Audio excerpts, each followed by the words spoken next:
there's a metaphysical idea that underlies Western civilization, and that metaphysical idea is that the individual has transcendent worth. That's the idea from which the notion of natural rights is derived. And of course our legal system is predicated on the idea that you have certain natural rights. They're enshrined in the Bill of Rights, for example. And in the States, when the Bill of Rights was being formulated, when the original legislation that founded the state was being formulated, the formulators said, we hold these truths to be self-evident. What does that mean? They're axioms of faith, right? They're propositions, and there's no proof for them.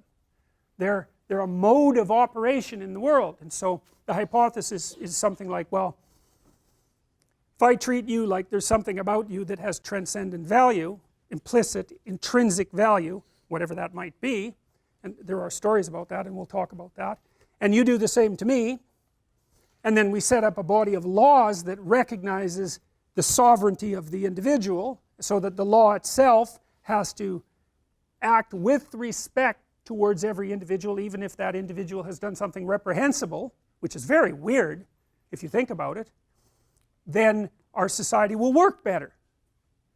And well, perhaps that's true, but for better or worse, that is what this society is predicated on, and that's a very, very, very, very, very, very old idea.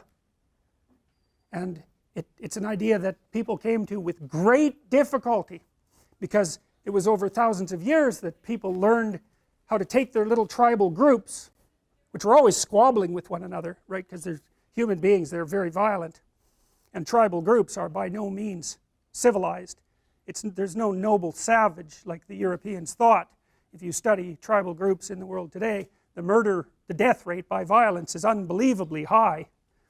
So something unites a tribe within a tribe, it's often kinship, but then tribes come together to form larger civilizations, and they have to determine some sort of meta principle that guides them so that they can cooperate and come together without destroying one another, and they have to extract out a principle by which the society might function, and that has to work.